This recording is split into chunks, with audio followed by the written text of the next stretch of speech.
So this is Dashwood Square, and I'm in Newton Stewart, and I'm parked up just round the corner, right next to Sainsbury's, on a sort of a car park, and there's a toilet there and everything, which is very useful, and it's clean and tidy as I keep reporting.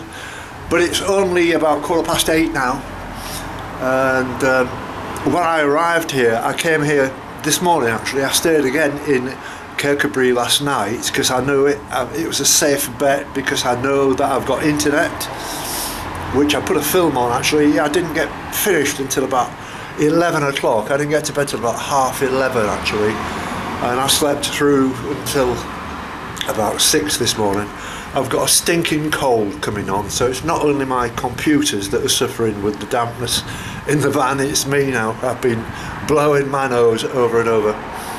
I got here at 7 o'clock this morning, and there was a bus at 7:05, but it would have been too early because the weather looks terrible this morning. It looks as if it's going to rain. Looking at the BBC forecast, it's confirmed that it will rain this afternoon, so I'm going to get the next possible bus, which is at 9:45, so that tells you the kind of services. But here at Dashwood Square, there are 3 stances.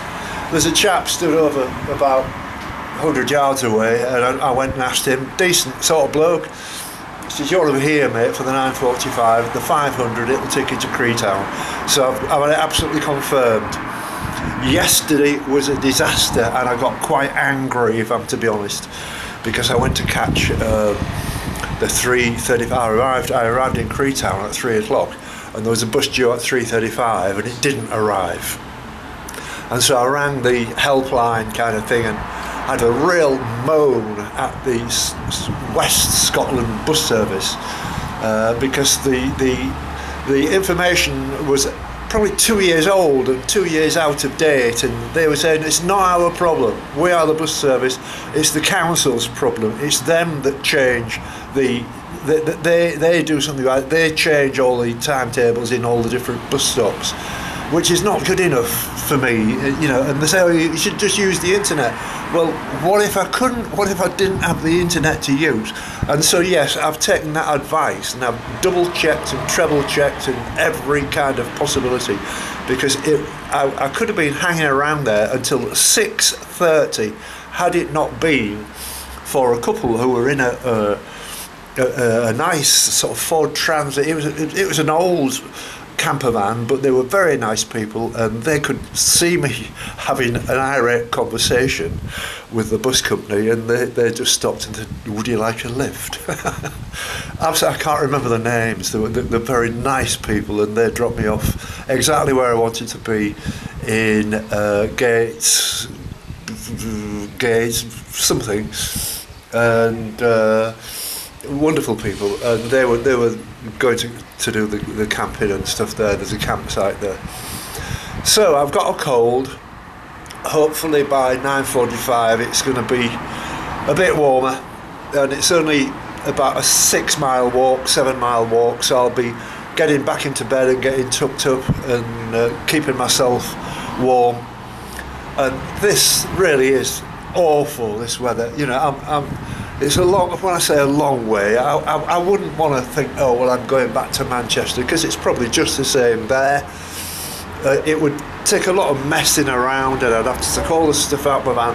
I'd be better just trying to see this out. As it happens, the weather forecast for tomorrow is much better, and from then on. But I think on Friday, we've got a lot of rain. I'll be heading south, direct south out of here tomorrow, to a place called Whitthorne, which is about 17 miles. So I'm not going to do that in one go, so I'll cut that in half and do like 2 8-mile walks, but it will be worth doing. And then from there, once I turn the corner and start heading north again, I'm only going to be about maybe 15-20 miles from my destination, or my temporary destination, and that will be Stranraer. So it's not very good today, I'm afraid. I hope you're enjoying the films. I've had my moan and all the rest of it, but I am just totally frustrated, and I've got cold, And I'll be alright, I'll be okay. I might go out for a beer tonight, get out of the van. I think that's one of the problems. I'm spending far too much time on my computer, and I love talking to all you people on the computer, you know, the messages and everything, and you know, it's great. The good thing about this place, when I got here, I tested it as soon as I got here, and the internet signal is very good, and it's good enough for me not to have to start driving around trying to find somewhere where I can load up to YouTube. So that's a blessing, and that's why I'm doing it this way around rather than staying in Creetown and walking and getting a bus back. I'm doing it the other way just to be on the safe side, and I'm checking out with military precision where I want to be at a given time. It's the only way to do it. I'll see you later.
So here I am in Creetown, and I often wondered why they called it that actually, but it's because it's the River Cree that goes all the way up to Newton Stewart. So it's something that I don't really take a great deal of notice of, and maybe you might be disappointed in that I'm not giving masses of information. I mean, I know this walk is very much a Route 1 kind of thing really. My friend Clinton says, oh, this museum's really good, or that museum's really good, or this church is really good, or this whatever, and I just don't have the time, if I'm to be honest, to sort of spend much time talking about it without being an expert. And I'm not really an expert on anything related to walking, apart from getting from A to B and arranging all the logistics and all the rest of it. And it can be a bit of a headache, like you saw yesterday and the day before with buses. Well, I've got to grips with that now. I've started bringing a writing pad with me. I go onto the website in the morning, check the buses absolutely thoroughly. Like this morning, I went out and walked to make sure that I knew where the bus stop was, and it's vitally important. You know, yesterday, if those people, those very nice people who were parked just over on my left here, actually, on the car park there, which would have been a good place to park. I did think about stopping here this morning on the road down from Kirkcaldy and walking in and getting the bus back, but it was chucking it down, and I thought, well, there's no point, so I thought, well, I'll hang on. But looking at the clouds now that are above the above this, I don't know what you call it, square, it looks as if it might be breaking up. So I think rather than just get soaked for the next 10 minutes, I'm just going to sort of hang on here and see if it dies down and these clouds lift. The weather forecast has just changed completely from what it was a couple of days ago, and I know it must be a very difficult job at this time of year and all the rest of it, and I've never known a May like this. I've said this many times before, but it must be very hard work for the weather forecast to get it like spot on. I've always followed the BBC, and Up to now, I would say they're sort of 90% accurate, but it has been a bit of a mess in this last few days, and it changes drastically from day to day. So you can't look at a longer term weather forecast of 10 days and expect it to be exactly like that for 10 days, because it can be changed by the day after or the day after that. So I don't get too excited about that. You've just got to take every day as it comes and plan every day as it comes. And the reason I'm walking today is, to be honest with you, I just don't fancy a day off. I just don't fancy sitting in my camper van where it's cold and it's damp and my computers are struggling because it's cold and it's damp, and I'd have to tick my engine over to keep warm. And so I'd be far better out here just taking my time. It's only about a 6 or 7 mile walk back, which is only 2 to 3 hours at the most. I know I spent a lot of time walking on that road yesterday on the A75, and there was loads and loads of heavy traffic with all these trucks going to Stranraer, going to Ireland, or coming back from Ireland, or Irish trucks coming, and there's nothing you can do about it. You've just got to go in with it. But I've noticed that they are making a path alongside now. And again, my mate Clinton said that's because you can walk along the beach, but it's quite dangerous and it's an option, but you've got rocks to climb and all the rest of it, and that depends on the tide times. So tying all that together can be a nightmare. So with a bit of luck, I should be back in Newton Stewart by maybe about, 1 o'clock, something like that. I can edit this film and I can get it posted off early in the afternoon, instead of like last night, because I was late getting back with the bus situation. I was actually editing till 11:30, and I was tired and I didn't get the amount of sleep that I wanted, but I'm here today and I'm feeling fine. I've just got to keep blowing my nose. I'll see you later.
It's 12:39 now, and I've just walked 12,000 steps without a sit down, a break, a drink or anything, because that A75 is such a busy road, and you can kind of study the trends with it, where ferries come in and they probably offload half a dozen trucks, you know, the big 40 tonners, and then maybe they empty another deck, and then they empty another deck, and they all come down in like convoys, and it's quite dangerous actually.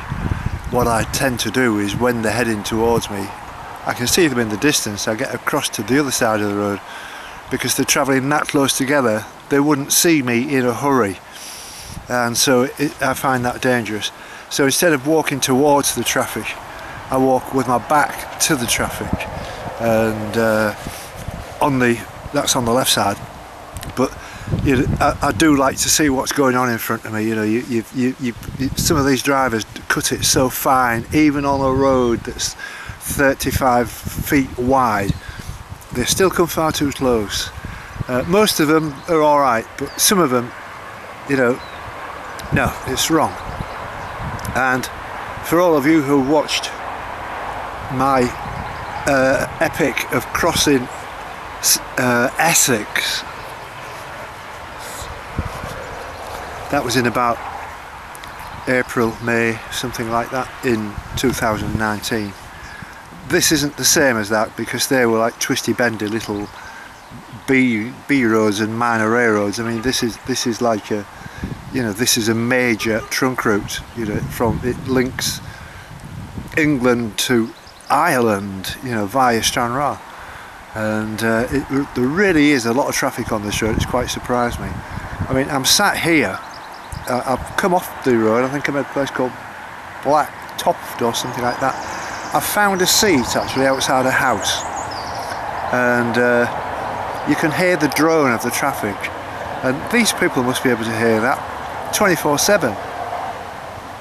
I wouldn't want to live in a house where you've got that kind of noise going on, and you know, there's nothing they can do. They can't put up a, you know, like in some they do put up a noise break, but that would really spoil the view, because it's quite a stunning view out there.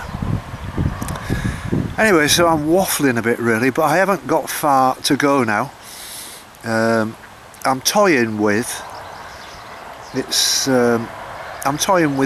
maybe trying to carry on. I am tired, I've got to be honest with you, simply because I've walked for a long way without a stop, and I've just had a Scotch egg and a drink of water and stuff like that, and my van is parked, as you've seen, in Newton Stewart, right in the middle of a car park where, if there was any sun, my solar power would be greatly benefiting. So I'll make a decision when I get back there. As I walk through Newton Stewart, if I see a cafe or something, I'll drop in and have a cup of tea. Now that I've got some change, I went to the cash point yesterday and went and spent, you know, a small amount on something, I don't know, but I've got a lot of change, if you understand what I mean. So I'll keep that as like a float, and I'll keep topping it up as I can. So I'll see you later.